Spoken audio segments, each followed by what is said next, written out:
예, 오늘의 모닝 브리핑 시작하겠습니다. 미증시는 엔비디아 실적이 AI 버블론을 완화시켜 준 거 아닌가 이렇게 해석이 되면서 기술주 중심으로 올라갔고 이제 S&P 500 지수, 다우 지수 사상 최고치 경신했습니다.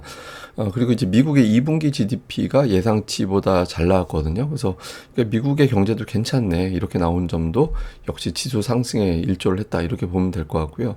우리 증시는 최근에 메뚜기식 종목 장세가 어떤 업종이나 테마가 하루 또는 하루 반나절 정도 올라가고 또 다음으로 넘어가고 이런 형태로 진행되고 있잖아요. 근데 이틀 이상 올라가는 어떤 주도주가 9월 증시 앞두고 이제 만들어질지 그러니까 이 부분을 좀 중점적으로 봐야 될 것 같고요. 그리고 무엇보다 이제 외국인들이 현재까지로는 8월 순매도가 유력해졌잖아요. 근데 이제 유력해지긴 했습니다만은 어쨌든 이런 가운데서 외국인 투자자들이 이제 따박따박 매수하는 업종이 뭐가 나오는지 그러니까 이런 업종별 수급 동향 잘 살펴봐야겠습니다. 우선 이제 미증시는 뭐 크게 올라간 건 아닌데 뭐 다 올라갔습니다. 대체로 지수 자체도 올라갔고 상승한 업종도 많았어요. 근데 오늘 하락한 걸 보면 뭐 필수 소비재나 헬스케어나 부동산이나 유틸리티, 그러니까 보통 우리가 이제 경기 방어주라고 표현하는 종목군들, 그러니까 이런 쪽은 매도 물량이 나오고, 반면에 이제 경기 민감주, 뭐 IT 기반으로 한 산업들, 뭐 이런 것들은 대체로 올랐습니다. 그래서 투자자들이 증시 더 올라갈 수 있겠다, 이런 분위기가 전반적으로 번졌다라는 거죠. 이렇게 이제 올라갈 수 있었던 이슈를 정리를 해보면, 우선 이제 엔비디아 실적인데, 이번에 엔비디아 실적이 중요했던 건, 그 샘 알트먼이 미국에 AI가 좀 버블인 것 같다. 그러니까 이런 발언을 했었잖아요. 그래서 AI 버블론이 좀 번지기 시작하는 이제 그런 상황이었죠. 그래서 이걸 좀 해소시켜줬으면 좋겠다. 이런 거였는데 이번 실적으로 충분히 해소된 것 같다. 또는 완화된 것 같다. 그러니까 이런 평가가 나왔죠. 뭐 강력한 어떤 수요, 투자 이런 것들을 이제 설명을 했잖아요. 그래서 증권사들 대부분 목표 주가를 200달러 이상으로 상향했거든요. 그래서 엔비디아 주가는 비록 주춤하긴 했지만 AI 버블로는 상당 부분 완화시켜준 결과였다. 이래서 이제 투자자들이 좀 안도하는 그런 분위기가 만들어졌고, 또 미국의 경제 지표가 양호하게 나왔습니다. 이건 잠시 또 설명드릴 거고요. 그리고 이제 스티브 미란, 이 사람은 이제 내년도 1월까지는 연준 이사로서 업무를 수행하게 되죠. 이 사람은 이제 관세 따른 인플레이션 영향 없다. 그리고 미국 고용도 현재로는 괜찮다. 그러니까 물가 괜찮고 미국 경제 괜찮을 거야. 이런 메시지를 좀 내놓고 있고요. 그리고 무엇보다 추가적으로 금리가 계속 내려갈 것 같다. 이런 어떤 전망들이 최근에 막 나오고 있습니다. 소시에테 제네럴에서는 향후에 주식시장의 동력은 금리 인하가 될 것이다. 그리고 1년 동안 1%포인트 이상 기준금리가 내려갈 것이고 이게 미국 시장을 끌어올리는 동력이 될 것이다. 또 이렇게 이제 분석을 하기도 했습니다. 그리고 이제 9월 바로 임박했잖아요. 9월 증시.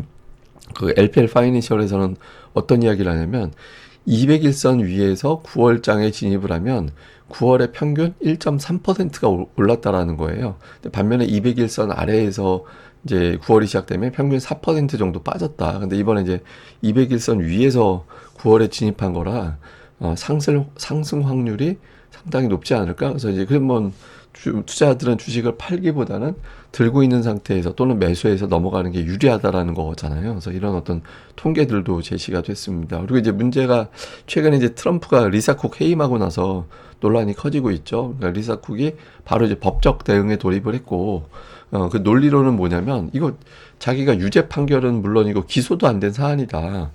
그리고 설령 어떤 문제가 된다 하더라도 이사로 지명되기 전에 발생한 건데 이게 어떻게 해임 사유가 되냐 이런 논리로 이제 넘어갔고요. 이제 저 법적 대응에 이제 돌입을 했고 빨리 절차가 개시가 됐습니다. 그러니까 미국 시간으로 29일 오전 10시에 절차가 개시가 되거든요. 근데 이제 이게 그 배정 판사를 보니까 배정 판사가 2021년에 이제 바이든 대통령이 지명한 이제 그 판사가 이거를 맡게 됐더라고요. 그래서 지금 뭐 주변에서는 아마 대법원까지 올라갈 것 같다. 그리고 이제 1심에서는 돌아가는 거 봐서는 뭐 트럼프가 이긴다라는 보장은 없는 것 같다. 뭐 이런 식의 어떤 주장들도 나오고 있습니다. 근데 어쨌든 리사 쿡과 이제 비교적 장기전이 돼버렸죠. 그래서 이제 계속해서 이제 논란은 될 것 같긴 합니다만, 이제 법적 절차에 돌입을 하면서 이제 한동안은 좀 소강 상태를 보일 가능성도 있는 것 같습니다. 자, 미국의 2분기 GDP 잠정치가 발표가 됐는데, 그 3.3%. 이게 미국은 이걸 세 번 발표를 해요. GDP를 속보 나오고, 잠정치 나오고, 나중에 확정치 나오고 이렇게 하거든요. 그 속보치가 3.0이었고 예상치가 3.1% 정도였거든요. 근데 이거보다 높게 나왔습니다. 이게 그래서 2분기 돌아가는 거 보니까 이 정도면 연평균 미국 경제는 3.3% 정도 성장할 것 같아. 이런 숫자가 나온 거거든요. 어쨌든 이 데이터, 그다음에 미국의 신규 실업수당 청구 건수도 예상치보다 살짝 아래로 나와서 이제 미국의 경제 지표가 양호하게 나왔다. 이것도 이제 증시를 올리는데 영향을 줬거든요. 근데 2분기 GDP가 예상치 상회한 이유를 보니까 수입이 감소했고 소비 증가가 확인됐다. 그러니까 GDP라는 건 미국 국내 총 생산이잖아요. 그러니까 수입이 줄면 데이터상으로는 미국 생산이 그만큼 늘었겠는데 이렇게 추정을 하게 돼요. 그래서 미국의 성장률이 그렇게 크게 떨어지지 않을 것 같습니다. 이번 이제 관세 이슈로 그런 게 하나가 있고, 또 하나는 소비도 늘어난 데다가 기업들의 투자도 5.7%가 늘어서 추정치 1.9%를 상회한다라는 거예요. 그래서 일각에서 제기하고 있는 미국의 경기 침체로는 데이터상으로는 아직까지는 나타나고 있지 않다. 그래서 뭐 현재로서는 경기 침체 때문에 미국 증시가 닫힐 것 같지는 않다. 그러니까 이런 분위기가 나오고 있습니다. 그리고 이제 무엇보다 중요한 게 엔비디아 평가죠. 그 엔비디아 주가는 오늘 소폭 하락하긴 했지만 주요 증권사들 거를 제가 다 요약을 좀 해봤거든요. 요약을 좀 해보니까 대체로 그냥 블랙웰 양산이 시작이 됐다. 그리고 중국 걸 빼지 않았냐. 근데 이번 가이던스에. 근데 중국 거는 플러스 알파가 될 확률이 대단히 높기 때문에, 왜냐면 그 중국도 필요를 어느 정도는 하고 있고, 다음에 이제 트럼프 정부에서도 중국에 판매되는 거에 15%는 가져올 거라서 그냥 굳이 경기가 막 그냥 대단한 어떤 압박을 줄 필요는 없잖아요. 그래서 아마 플러스 알파 요인이 될 가능성이 크다, 이렇게 본 것 같아요. 그래서 실제로 가이던스보다는 더 높게 나올 가능성이 있다, 이렇게 봐서 대부분의 증권사들이 200달러 미만으로 있던 목표 주가 있던 증권사들도 대체로 다 200달러 이상, 220달러 정도까지 목표 주가를 상향하는 그런 상황이 만들어졌습니다. 그래서 오늘은 뭐 일부 데이터 센터가 좀 애매한데, 그리고 가이던스가 좀 애매한데, 이렇게 생각했던 투자자들의 매도 물량이 나오긴 했지만 전체적으로는 이제 더 올라갈 거야, 이런 분석들이 나왔습니다. 그리고 이제 엔비디아 기업 가치가 어느 정도인지 표로 나온 것도 있던데, 월마트 6개를 합쳐야 엔비디아 기업 가치가 된다라는 거예요. 이거 코카콜라 15개, 맥도날드 20개를 합쳐야 이제 엔비디아의 어떤 기업 가치가 된다. 그래서 엔비디아가 어마어마한 기업이 되어 있구나라는 점을 다시 한번 보여준 것 같습니다. 뭐 주요 종목으로는 엔비디아는 소폭 하락했지만 나머지 대형주는 대체로 올라왔습니다. 브로드컴 2.8% 상승을 했고, 그리고 테슬라가 빠졌는데, 테슬라는 유럽에서 7월 판매량이 40%가 감소했대요. 근데 BYD가 200% 이상 증가했거든요. 그러니까 전기차가 이상해진 게 아니라 테슬라가 부진하게 된 거죠. 그러니까 약간 이제 유럽에서 이제 느낌이, 테슬라는 약간 구형 모델, 그러니까 이런 느낌이 강하다라는 거예요. 예, 그리고 머스크에 대한 어떤 인식, 이것도 여전히 좀 안 좋다, 그러니까 이렇게 이제 인식이 되고 있다라는 거고, 상승률 상위는 주요 이제 IT 기업들, 뭐 앞서 말씀드렸던 이제 브로드컴 이외에도 마이크론 테크놀로지라든가 이런 종목군들이 강하게 올라가서 이제 반도체주들이 상승을 또 주도하는, 나스닥을 주도하는 그런 모습이 있었고, 그에 외에 태양광, 에너지주들, 이런 것들도 상승하면서 지수 상승에 영향을 줬습니다. 근데 특히 특징적인 윈 리조트가 지금 계속 올라가요. 5일 연속 올라가고 있거든요. 리조트 관련된 종목이잖아요. 그러니까 오늘 올라간 이유는 뭐 아랍에미레이트에서 리조트 짓고 있는 게 성공할 것 같다, 뭐 이런 보도 때문에 올라간 건데, 분석 때문에. 근데 이게 여행주들이 계속 올라간다라는 거는 미국 경제가 괜찮다라는 걸 보여주는 측면이 하나가 있고, 또 하나는 미국에서 여행 수요가 그렇게 강하대요. 그러니까 뭐 장난감이나 전자제품 이런 거 관세 때문에 비싸졌는데, 지금 여행은 휘발유 값도 내려갔겠다. 그냥 관세 영향 받을 게 별로 없잖아요. 그래서 사람들이 여행에 대한 투자는 부담이 덜하고, 다른 거는 가격이 올랐고, 이래서 조금 여행 쪽에 집중하고 있다더라, 이런 이제 이 분석들도 있습니다. 근데 어쨌든 미국은 S&P 500 지수 기준으로 보면 계속 21선 타고 올라간다, 뭔가 지지선을 확고하게 갖추고 있다라는 거는 뭐 증시가 강세장이다라는 걸 보여주는 거잖아요. 그래서 미국 시장은 상당히 양호하구나라는 점을 보여준 거고, 자, 우리 증시가 이제 중요한데, 우리 증시는 어제 21선 이제 완전히 위에서 마감을 하면서 3,200 언저리까지 왔죠. 근데 3,240 그 정도 가면 또 뭔가 자꾸 누르는, 또 외국인들 수급이 불안정해지는 그런 상황이 만들어졌었거든요. 오늘 미증시가 올라가고 한국 관련 지표가 올라갔기 때문에 초반에 이제 상승할 가능성이 높은데, 여기서 이제 어떻게 되느냐가 하나가 있고, 또 하나는 최근에 양봉이 좀 많아졌어요. 최근 7거래일 동안에 음봉 나온 건 하루밖에 없었거든요. 그래서 양봉이 나오고 있다라는 거는 이전과는 달리 3,200에서 안착할 가능성도 있지 않나? 이렇게 투자자들이 생각할 가능성이 있거든요. 근데 이제 관건은 외국인들이죠. 그러니까 외국인들이 매수해 주는지가 하나가 중요하고, 또 하나는 제가 지난번에 그 주봉상 코스피는 2주 연속 음봉이 없었다.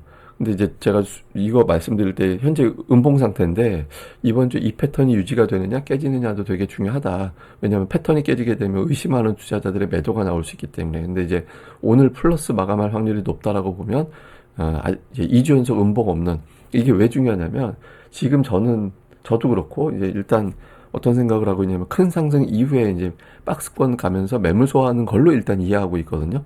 근데 패턴이 깨진다라는 거는 그게 아니라 뭔가 하락시킬 다른 요인이 생겼다라는 걸로 해석할 수 있잖아요. 근데 아직까지는 이제 그런 분위기까지는 아닌 것 같다, 이렇게 봐야 될 것 같습니다.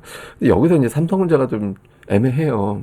삼성전자는 저 21선이 굉장히 중요한 역할을 했었거든요. 그러니까 6월 이후에 21선, 6월 이후는 우리나라의 어떤 정치적 리더십이 다시 장착이 되면서 불확실성이 제거가 됐던 상황이었잖아요. 그러니까 그 이후에 21선이 굉장히 중요한 역할을 했었는데, 삼성전자가 이게 지금 이탈이 되어 있는 상태거든요. 그래서 빠르게 여기를 붙여놓지 않으면, 제가 늘 표현드리지만, 타박상이냐 뭔가 심각한 부상이냐, 타박상이면 바로 경기 복귀하는 거니까 이제 상관이 없는 거잖아요. 그래서 삼성전자의 21선 복귀 여부, 이거 시황상 상당히 중요한 변수로 봐야 될 것 같습니다.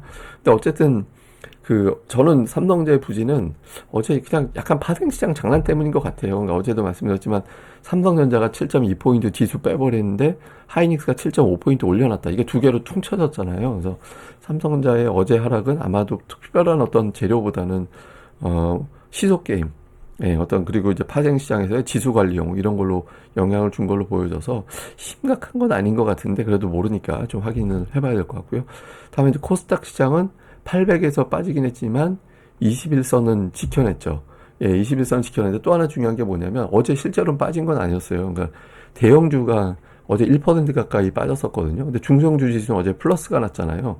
이게 왜 중요하냐면, 대형주가 빠져도 딸려가지 않는다. 이거는 나름대로 시장에 버틸 힘이 생겼다라는 걸 보여주거든요. 그래서 이게 이제 지금 하루만 이러는 건 우리가 이제 단정할 수는 없는 건데, 계속해서 이런 현상들, 그러니까 대형주가 애매한데 중소형주가 딸려가지 않는다라면, 투자자들의 어떤 흐름 자체가, 이게 뭐 이렇게 던지지, 뭐 핑계만 있으면 던져야지, 이런 분위기는 아니다라는 걸 보여주는 거거든요. 그래서 현재까지 코스닥의 투자 심리는 조금은 낮았다. 그러니까 이 정도로 보면 될 것 같습니다. 그리고 이제 이거 코스피 대형주 같은 경우 어제 빠진 것도, 코스피 대형주 종목군들 상당 부분의 시가총액이 그러니까 코스닥의 대형주 시가총액이 코스피의 증권주 시총하고 되게 비슷해요. 그래서 이제 저는 이제 뭘로 추정을 하냐면, 어제 증권 지주회사 이런 것들이 막 세제 개편한 이런 것들 때문에 이제 주가가 올라갔었잖아요. 상법 개정 효과 이런 것들 때문에. 그래서 아마 증권주가 급등하면서 코스닥 대형주 팔고 저쪽으로 넘어간 것 때문에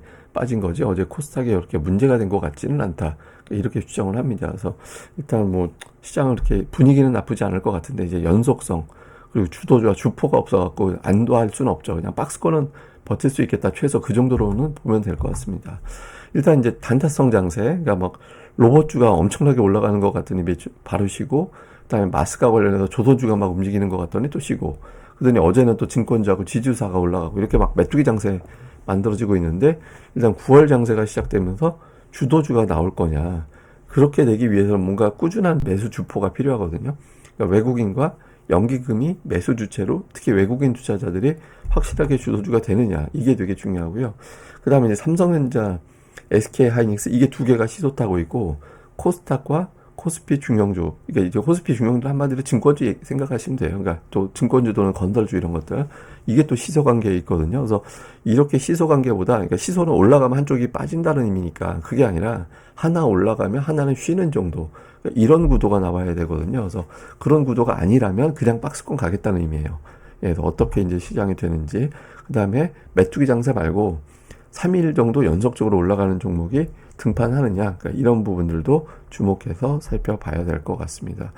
오늘은 조금 엉뚱한 이야기인데 국제유가를 또 주목을 해야 될 것 같거든요. 그래서 국제유가를 왜 제가 이제 주목을 하냐면 트럼프가 관세 때문에 인플레이션 걱정 없다라고 이야기를 하지만 어떻게 없을 수가 있어요. 그러니까 어쨌든 수입 물가가 올라가는 건데 이제 물론 이제 그런 건 있죠. 관세는 한 번 올라가면 전월 대비니까 한 번 올려놓으면 매달 관세를 10% 올리는 건 아니잖아요. 10%, 15% 올리는 게 아니니까 한 번 올라가면 전월 대비 관세는 고정이에요. 그러니까 그 인플레이션에 미치는 효과는 한 번 반짝 주고 그걸로 끝나는 그런 이제 형태가 될 거거든요. 근데 그런 어떤 것이 다 하더라도 기본적으로 물가가 올라갈 수 있으니까 트럼프는 국제유가를 낮춰가지고 그걸 잡으려고 하는 것 같아요. 그 요인들도. 그래서 지금 국제유가를 굉장히 많이 억제하려고 하는 것 같거든요. 그래서 향후에 유가가 실제로 그렇게 될 거냐. 그러니까 왜냐하면 유가하고 엮이는 업종이 되게 많잖아요. 예, 되게 많아가지고 이것 때문에 또 업종별 어떤 수급의 어떤 변화가 생길 수 있어서 향후에 국제유가 이 점이 실제로 트럼프의 의도대로 이제 낮게 유지가 되느냐. 그러니까 65달러 안쪽에서 계속해서 이제 방어가 되고 넘지 못하고 그 상태가 유지가 되는. 이게 글로벌 경제, 인플레이션, 뭐 정책적인 관련주 되게 엮이는 게 많아서 유가의 흐름도 가끔 한 번씩은 체크해 봐야 될 것 같습니다. 그러니까 원자증리 중에서는 유가하고 구리는 계속 챙겨 봐야 돼요. 그래서 이제 한 번씩 설명을 드리도록 하겠습니다. 예, 오늘 하루 또 잘 보내시고요. 저는 다음에 뵙겠습니다. 이 방송 구독하기와 좋아요 꼭 부탁드리고요. 제가 지난번에 한번 살짝 예고를 드렸는데 조만간 PPL 한번 진행될 가능성이 있으니까 그 미리 양해 좀 부탁드리겠습니다. 예, 감사합니다.